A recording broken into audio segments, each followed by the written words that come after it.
You are listening to Know You're Crazy. My name is Susan Denee. We all have crazy. What separates us is how we choose to deal with it. I'm going to be delivering engaging and actionable tools to own your crazy, treat your crazy, and turn it into your own superpower. I hope that you walk away from this show feeling the power and strength within you.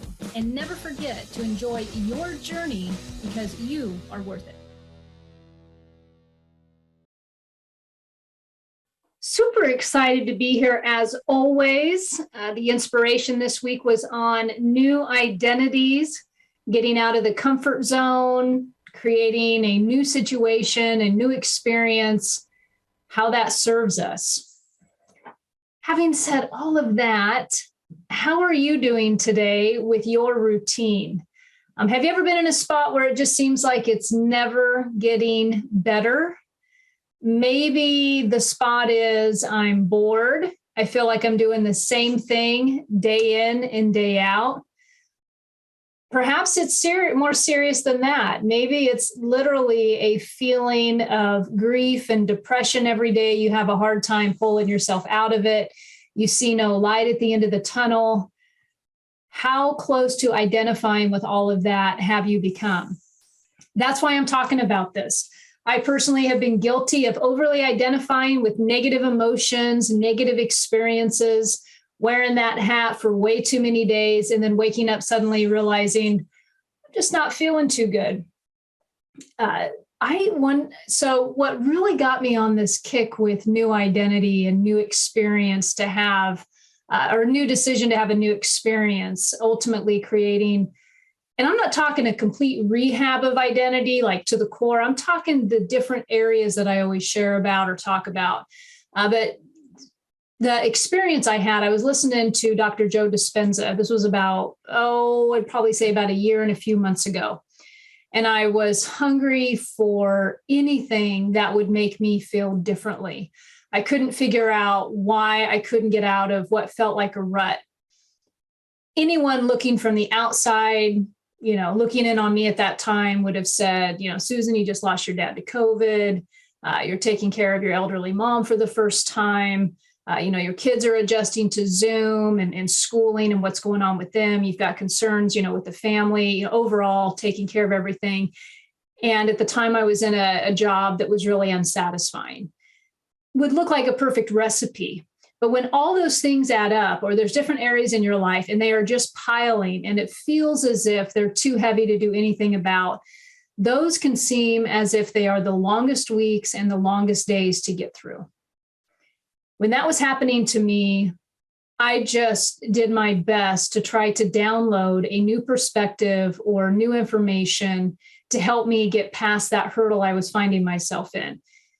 Sometimes just waiting in the sludge is really the difficult and challenging part. I don't like to sit still in it.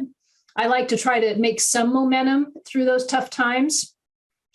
Part of that momentum back then was, okay, what's this recipe book that I've had in my life for many years now that makes me somewhat stay into action? Well, meditation is one of them. However, when I was going through this, I couldn't shut the head off. I couldn't pause. I couldn't focus. I had gone from really great meditations to just literally the ball was bouncing around in the head. It felt like I couldn't sit still.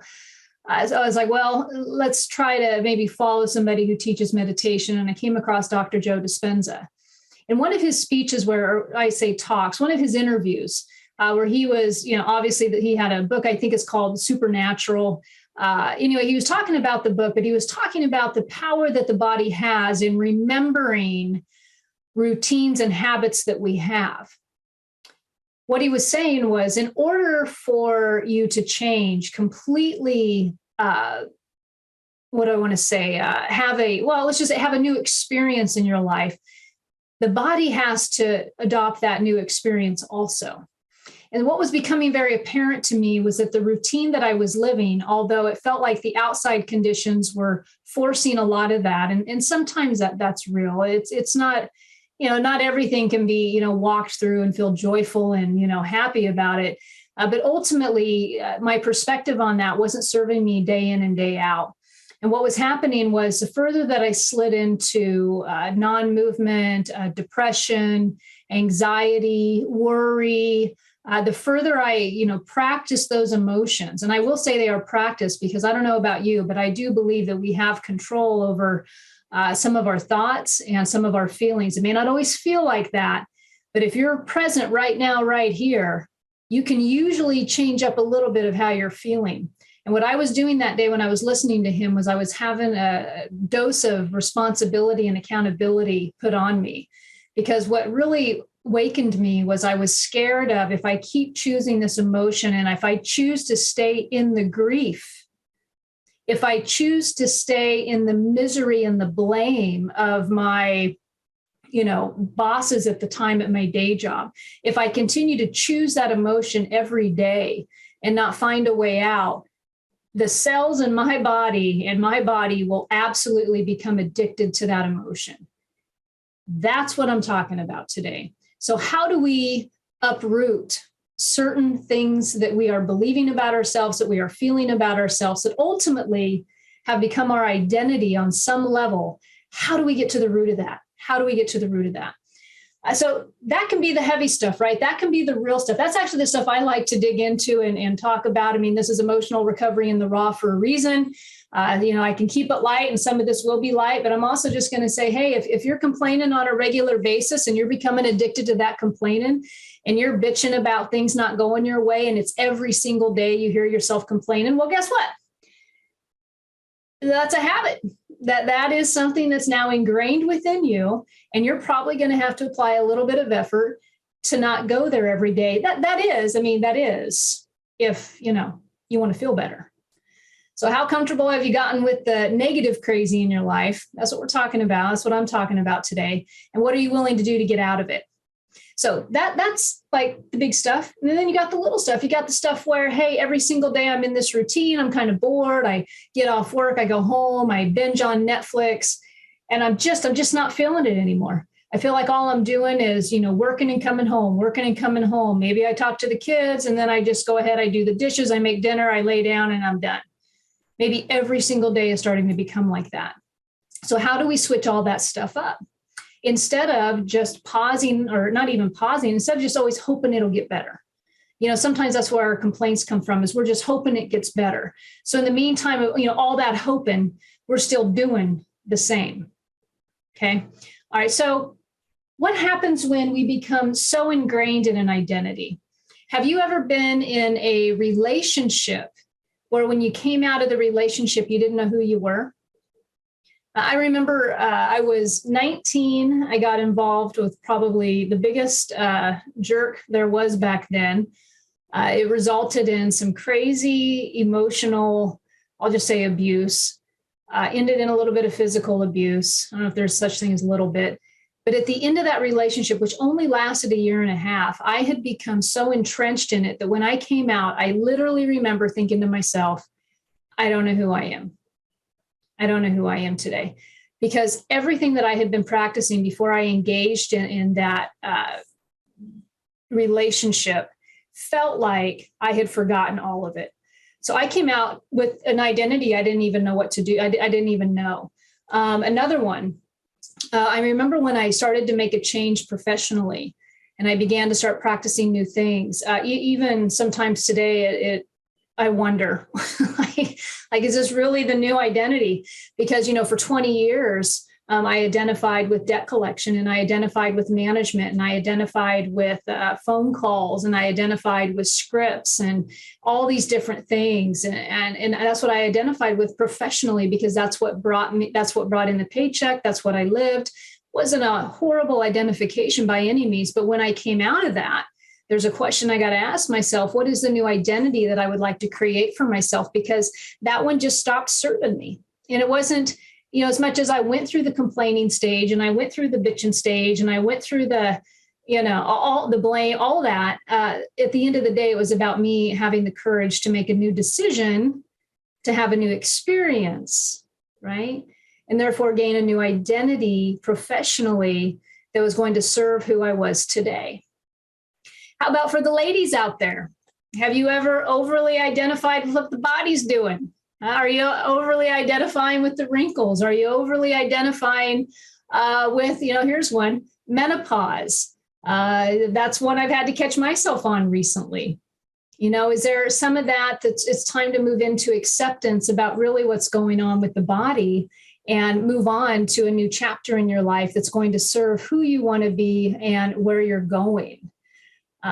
In my time in working with women, there's been many times, and personally, I just went through this, but where we have over-identified with grief, just really lived in it for a while. And not that, grief is weird, at least it was weird for me. Grief can feel just out of the blue, it'll just grab you. But then there were decisions that I had to make around my grief. There was some great feedback given to me one day that she said what she had learned was schedule your grief, make a decision to schedule the grief. And so if anybody who's gone through a grieving process, and I'm talking the loss of somebody, but this can go, professional grief, if you're changing your identity there, relationship grief, if you're in a breakup, but to schedule the grief and to purposely take time aside and ask yourself, or remember whatever it is that's triggering some of that grief and just schedule it for that time and then move on and have the rest of your day back. That was something that really helped me when I had lost my dad and went through everything. And even today with watching my mom go through what she's going through, with scheduling the grief and feeling it when I needed to, but don't allow it to become infused throughout my entire day. There may be a slip here and there just because emotions are emotions and certain things will trigger memories, but ultimately not owning the grief. And so if you're somebody who has you've lost somebody in your life, but let's say you lost them 15 years ago, but for whatever reason, you're still grieving that, you might be hungry for a new identity with the letting go of that relationship. So I'm talking about, how we align with different things, what becomes our identity, how do we move out of them? When we're aligning with the outside conditions versus creating new experiences for ourselves. Am I aligning too much with an identity of boredom? Am I aligning too much with this identity of mom? Have I not stepped outside of that box in a while and really truly looked to find out who do I want to be? What experiences do I want to have at this age, at this experience in my life? And is it time to change it up? So when I come back, because I'm going to take a quick break here, but when I come back, what the question for all of you out there is going to be, what new decision could create a new experience for you? And what could that do for you? What new decision could create a new experience for you? Is there anything that you've been debating for a while? Is there any idea that you've had that you haven't acted on? That's what we're going to be talking about when we come back. All right, so if you want to reach out to me, you can always do that on the website at susandenee.com. You can also reach out on Instagram or Facebook. In the meantime, we're talking about identity. Please join me when we come back, and we will dive into what new decision would you like to make for you so that you can have a new experience. See you in a bit.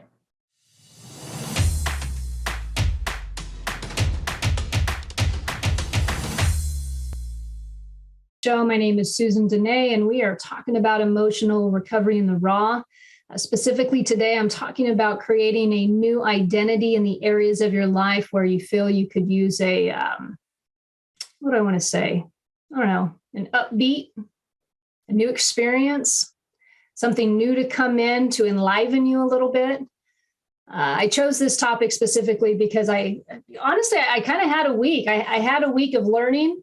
I was reminded what it feels like to experience vulnerability when you're learning something new. In the first segment I shared two stories that I in particular remember changing up those areas of my life. And when I began to change those areas of my life up, I really, truly didn't know who I was beginning with again. One was a relationship. If any of you have ever been in a divorce, for example, God, I could tell that story too. If you've ever been in a divorce and you spent years with somebody, or you've raised your children with somebody, or just, spent a lot of time with somebody, and then suddenly that relationship changes and And now you're going to bed by yourself, and now you're parenting by yourself, and now you're putting maybe food on the table by yourself. And for the first time, for the first time in a long time, there's a new identity being established with that experience. And that can feel uncomfortable. It can feel vulnerable. You can question who you are.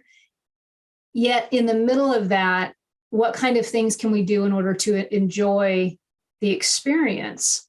If you've been listening to me or following anything I write online, usually I end everything with, enjoy the journey. Well, that's easier said than done when, there's a divorce going on, or you're coming out of a highly dysfunctional relationship. Or, one of mine I also shared earlier was coming out of a new a career after years and years in the same industry, suddenly changing it up. I don't know how many people I have either listened to or have even asked me, how do I get into doing something different? Where would I start? What would I do? And the cool thing about that is when we start thinking about doing new things, we get a little bit excited. We want to start learning new things. You're never too old to learn. Don't know how old you guys are watching this right now, but I got to tell you, sometimes as the years add on, we get a little bit rusty in some stuff, same old. I went out to, so my husband and I traveled with some friends of his, and they were about 15 to 20 years older than us. Nothing wrong with that at all. The lifestyle they lead compared to the lifestyle I'm leading is a little different for a lot of reasons, but the age experience is one of them. And so they probably have a, house here and there, a retirement house, and they, they got a motor home, and, they're driving around doing their thing. And I'm not saying you can do that at any age. You really can. I'm trying to think of what else. There was just always looking to eat, go somewhere to eat. I visit my mom, and, she's 81, and it's all about going to lunch and eating. And I was telling my husband, it was a few days later, I can't remember, maybe even a couple of weeks later, I don't know what we were talking about in the kitchen, but I said, oh my God, I had to remind myself, I am not, this age. Like I am 47, and I kind of had to shake myself back a little bit and kind of grab my own sense of identity, my own, I remember the new word, agency within myself for a moment. I kind of got shooken up there a little bit about, identifying with somebody else's experience and not my own. God, why the hell was I talking about that? Oh, I know, because but what was fun about that is him and I were doing something new. We were traveling, we were hanging out with new people. We did get to learn a few new things. We got to experience some, some different stuff. But ultimately, why do we want to change it? Why do we want to change it up? Why do you want to change up things that aren't really feeling fantastic for you? Simple answer. Because it's playfulness. It feels good to add new stuff to the routine. It actually feels good to anticipate nervousness because you're learning something new. Do you think as I'm talking on this, this podcast, what we do, start this in February, it's been reeled around for a while. And you think there's not times when I'm totally vulnerable? Just now, I just totally lost what I was talking about. Or I say something that grammatically I know I've hammered, like that happens. But there's a nervousness and anticipation that's like a healthy nervousness. If you haven't done something that's challenged you lately, you got to ask yourself, what's going on? Are you settling? And I'll use the word mediocrity, but are you just are you stuck in a rut? What's new? What's new? What new stuff have you done? What do you want to learn? Where do you want to go? The power of learning something new and gaining a new perspective. Isn't it nice sometimes just to have a conversation with somebody about something new? You're talking about the animals or your dog anymore. You're not constantly talking about the kids or, just the day in, day out, but maybe you went skydiving. There's a conversation. That might be something new. Maybe you started taking a new art class. That's something new. New people coming into your life. We get enthusiastic when stuff is new. It's probably why so many of us like to spend money sometimes. We get that little high of something new coming in. It feels good. But what about the intrinsic stuff? What about the intrinsic high? What about becoming a student again? What about being vulnerable? What else does a new decision do for you? It enhances your focus. It enhances your focus. I was talking to my kids over the weekend, and we were talking about attention deficit disorder. And I was sharing my experience with them about how we've had a few people in my life over the last at least 20 years where there's been diagnoses of ADD. And yet I also know that no matter what diagnosis may come down the pipeline, when we're focused on something new, dude, nobody can get in. Nobody can get in. And it doesn't matter. Because our focus becomes so heightened when we're doing something new and fun. How many of you, and I kind of don't like using social media, but I remember the first time I checked out TikTok. I was like, this was new. I didn't even know what it was. And I was laughing my ass off. I just couldn't stop. Just the hilarious stuff that would be on there. But my focus, it was a new thing coming into my life. It provided some entertainment, and my focus was there for a while. So that's just an example. What can a new experience do for you? What can a new experience do for you? All right. So where are we at now? All right. So how do you create a new identity for yourself to realign with the joyful self? How do you create a new identity? Like, where do I start? Where do I start? So this is where we get to start doing a little bit of writing on the board. So let's see. All right, what are the 4 key areas? I'm actually going to add a key area, but there's about 4 key ones that I always talk about: career, health, financial, relationship. So take a look at your 4 areas. And the 5th one that I kind of always hinder about putting their spirituality. Maybe you're somebody who is really working on the spirituality, the connection to your source or whatever that is for you. And you're wondering to yourself, how can I increase that? How can I have a new experience with my spirituality? So no matter whatever area stands out the most to you, there's going to be something in there. I always like to say, when we're working on ourselves or we're looking within and we're trying to figure out, a new way to enhance our experience, you don't always have to be feeling depressed and unmotivated to do this. In fact, I'd highly recommend you do it when you're not feeling all those things, because sky's the limit. You can be as happy or as miserable as you want to be. But if life is kind of coasting along and all you got to do is enhance it a little bit by adding some fun to the picture, hell, go for it. So what area do you want to look at today? So you kind of take a look at it. Is the area in your health? Are you looking to make a new decision, to have a new experience so you can identify in a different way with your health? Maybe it's there. Maybe it's in relationship. Maybe it's one of those things where, you're going to work, you're coming home, you're making dinner, you're watching something on TV. You're going to work, you're coming home, you're making dinner, you're watching something on TV. And that's always with your partner or your family. Is it in that area that you want to change it up? Is that where the new decision can be made so that you have a new experience and identify with something differently in the evenings? Don't know. What else we got? Finances.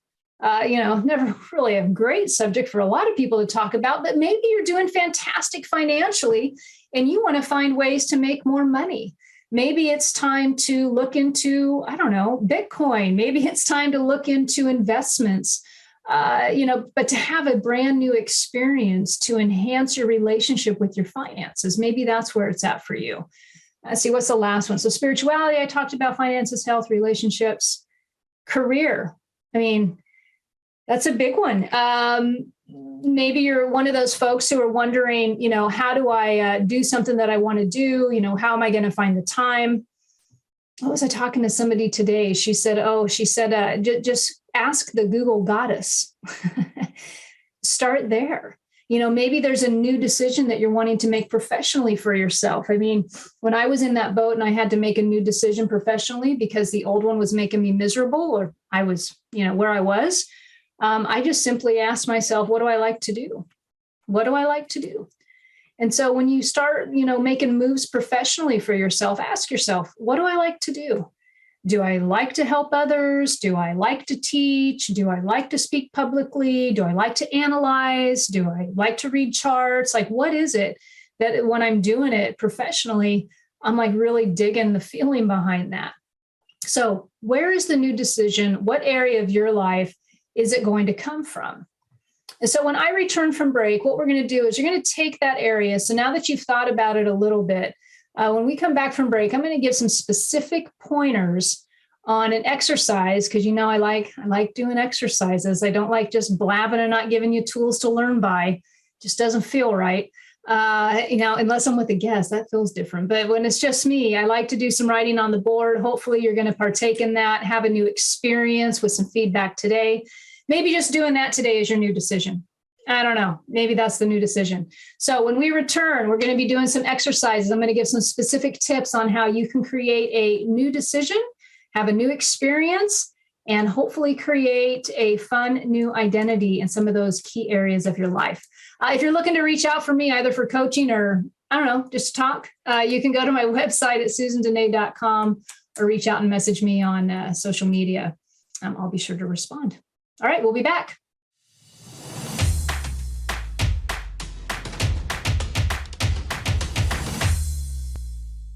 And welcome back to the Know You're Crazy talk show, where we are talking about emotional recovery in the raw. Specifically today, though, I'm talking about creating a new identity, not a complete rehab of who you are. The point being to bring a new decision, to have a new experience, and enhance some of the identity that you're already living. So in the beginning of the first two segments, we've talked about what is the identity? Are you attaching to some things and overly identifying with things such as grief or frustration? What areas of your life, that was last segment when I ended it, I'm talking literally what areas of your life could you use a new decision to have a new experience? What area of your life would you like to enhance a little bit? Whether that's in the relationship area, whether that's in the health, finances, or career, maybe your spirituality. But is there a new decision to be made? And how long has it been since you made a new decision in some of those areas? Like if you pause for a while and you ask yourself, when is the last time I shook up my spiritual practice? When's the last time I read a new book? Or when's the last time I, took a course, maybe in your health? When's the last time I really dedicated a new routine for my health or for my eating?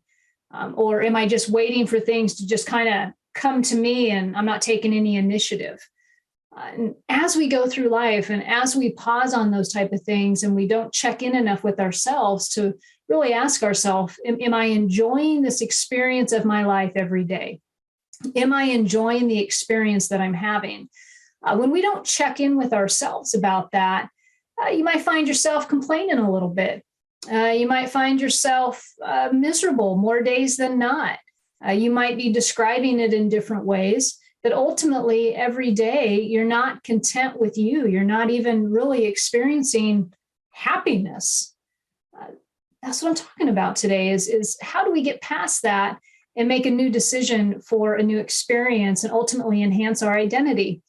When we went to break, I was talking about when we return. I was mentioning when we return, I was going to give some exercises if you want to write these down on your own and go back and revisit them. In fact, I encourage you to do that. But if you're just, in the car and you're just listening, ultimately what the exercise is going to involve and what we're getting to is, what is my identity and how can I create a enhanced identity? Where do I start? Where do I start? And so the first thing that you're going to do is you're going to write down a few things about you. And so this is a review of you, a review of you. There you go. All right, write down all in this category. First thing you're going to write down, or category, you've got three things here. You're going to write down all your known physical, emotional, and mental abilities, developed or not.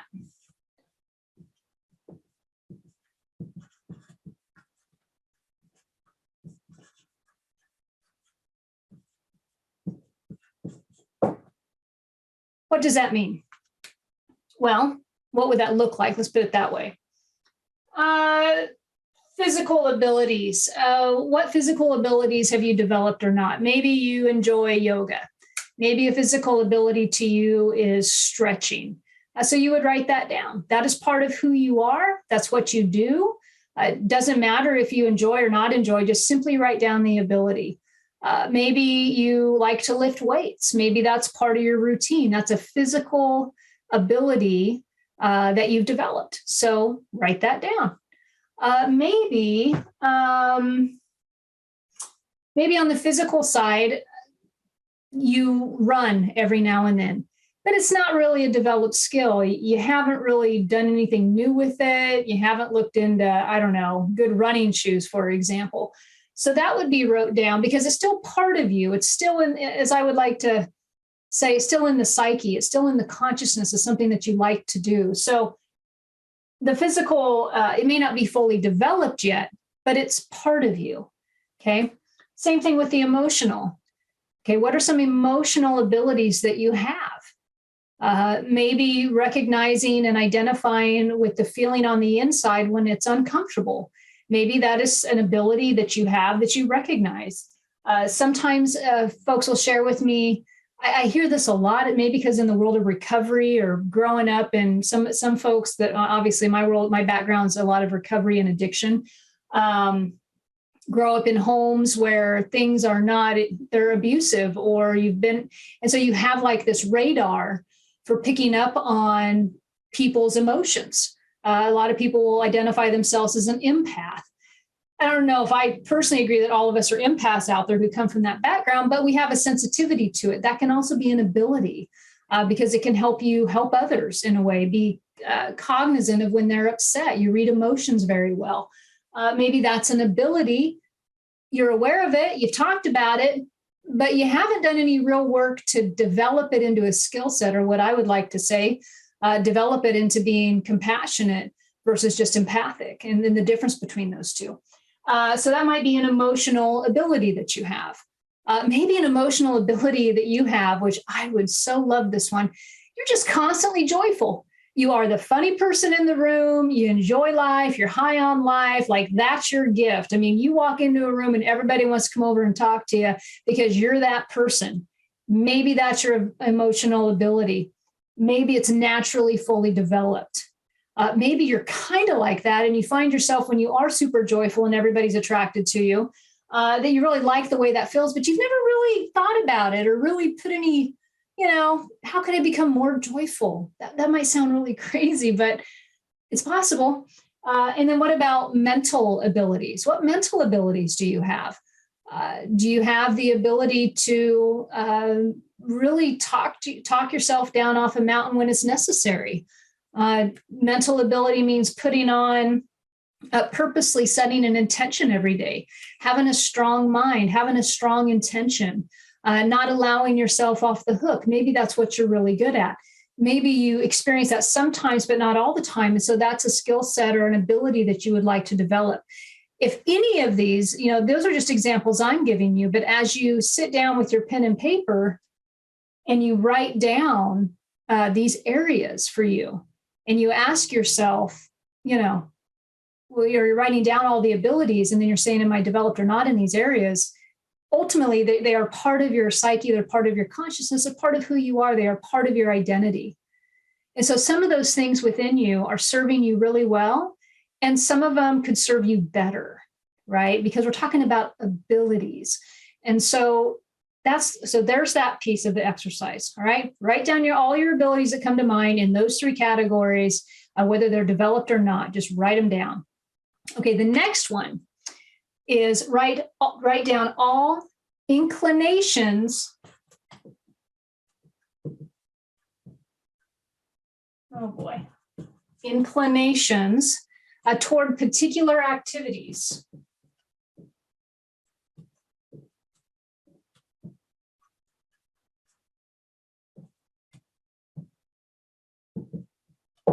Okay. Even those remotely considered. So, for example, I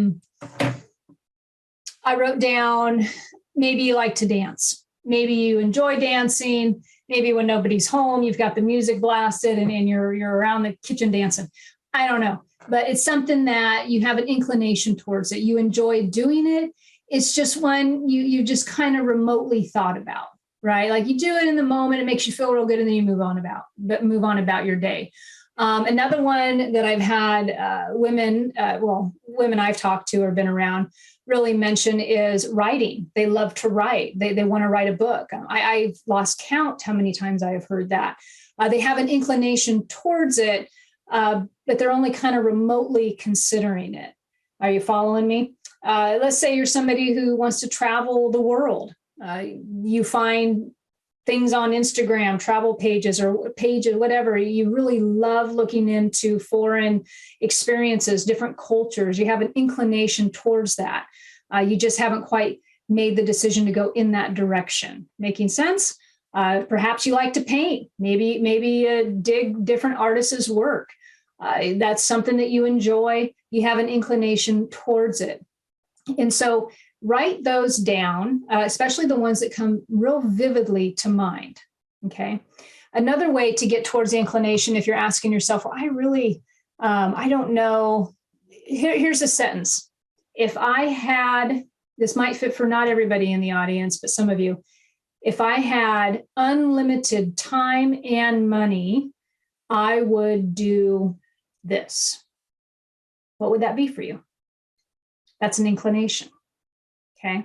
The only thing that blocks us from ever truly working towards that thing on the end of that is our own beliefs and ideas about not having enough money or not having enough time. So just ask yourself, if I had enough money, if I had limitless money and limitless time, I would do X.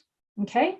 And write that down. So let's say maybe on that list, you've got, well, not even on that list, because I can't think that much right now. Let's talk about, you've got painting, you've got writing a book, you want to be a writer, you've got dancing. So these things right now are an inclination to you about something that you would like to do. All right. You get all those written down. Okay. You get the abilities that are developed or not developed. You get the inclinations towards particular activities that you've thought about. You've remotely considered. You've got them all written down. What are you looking at? Well, within that list, are you seeing you? Are you seeing your current identity? Where I'm going at with this is we have endless possibilities to create a new experience, endless, and we're carrying them all up here.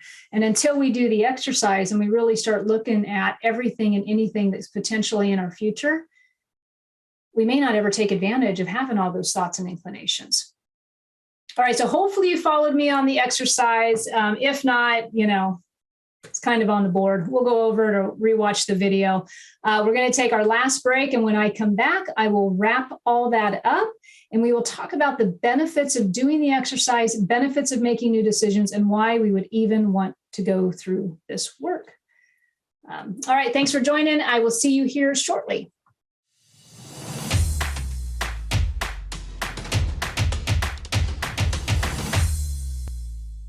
Welcome back. This is Susan Denee, and you are listening to the Know You're Crazy show, where I am talking about emotional recovery in the raw.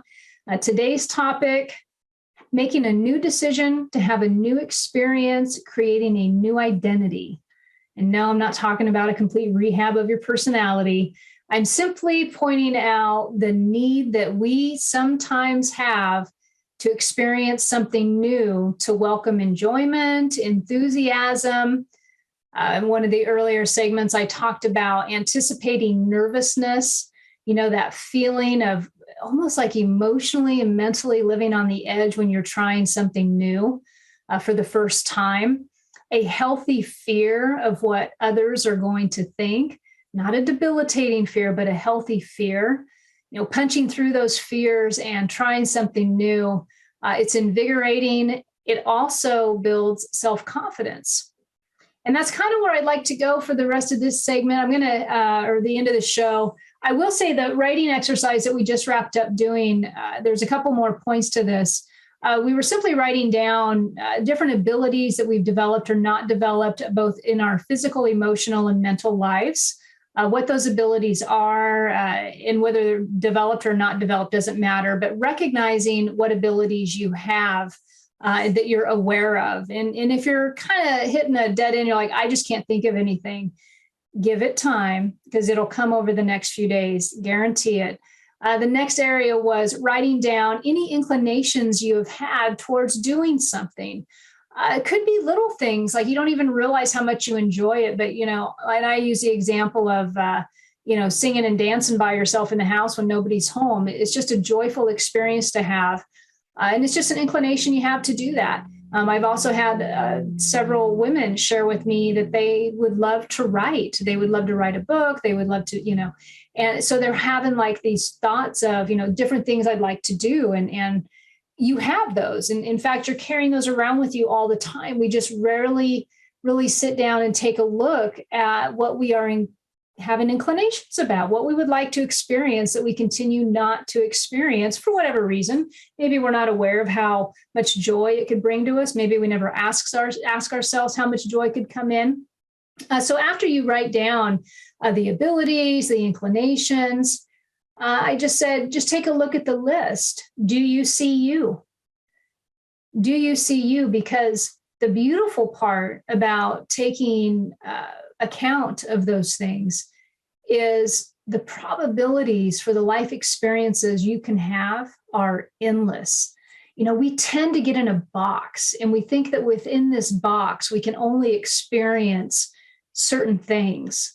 I was talking earlier about my husband and I traveling with some folks that were several years older than us. And I said, I'm just not really, I don't want to do that. It just felt too routine. Like I want to make sure I'm still building muscles around creating new possibilities of fun and excitement for us. I don't want to fall. I want to be careful about falling too much into a trap of routine. I mean, we are just, one of the things I always have loved is, in this journey, how I look at it, I'm always careful how I state my spiritual beliefs, but in this journey, I've got this journey in this physical body right here, right now, and I'm going to do what I can with that in order to enjoy the journey. And when life gets tough or I get depressed or stuff kind of goes sideways, I really do take seriously the responsibility to enjoy my journey and enjoy life. And sometimes that takes some work. Sometimes it takes looking down and a fun exercise is looking at the abilities that I have and looking at the inclinations that I have to therefore get even a better, clearer sense of who I am today and what I'm enjoying, because who I am today may not have been who I was 15 years ago. So enjoy, right? And so when you look at that list and you start to see your identity that you've created for yourself, look at the similarities. Look at the similarities because you will find them in there. You will start to identify more with what really enlivens you, what you really love to do. And then you can look at the not developed list and say, what would I like to develop? I was just sharing at break that I was talking to somebody today and we were talking about, I loved this term, compassionate conflict. And the person said, compassionate conflict is a learned ability. It is not something that we just wake up to. That takes practice and that takes effort. But see, someone like me, who I've got a show talking about emotional recovery. Oh, I suck that up. I'm like, oh my God, compassionate conflict. I need to write that down. I'm going to finish that one book on altruism on my Kindle. If I would have, I get all excited about compassionate conflict. Probably because I was a brutal bulldozer in the past. I don't know. It almost even feels impossible. It's really cool. The fact that I can learn that. And that's exciting. I get enthusiastic about that type of stuff, but that's just me. What do you get enthusiastic about? What abilities, what inclinations do you have that gets you excited, that makes you want to learn some stuff, that brings out that anticipated nervousness? And as you feel that, as you recognize that, all of a sudden you start to understand, I have this freedom of life. I have endless possibilities. I can do whatever I want to do. Everything is working out for me. Every single moment, in the moment, I have the capacity to make a new decision and have a new experience. Yeah, you can do that. You get to have a new experience with a new day every second. What are you choosing for yourself today? Are you choosing misery or are you choosing joy? God, I just got a little bit excited about all of that. I mean, that is ultimately emotional recovery, right? Feeling joy, getting out of the rut, making new decisions. God, that's why we do this work. I mean, sometimes you think about, what do I really need to talk about that? Do I need to just sit down and do the writing? Do I really need to pause? Do I need to reflect? I don't know. How much joy do you want? I don't know. What is your joy limit? I don't know. If you're down here, how willing are you to go up? How willing are you to do the work to rise up? Nothing gets more disappointing to me.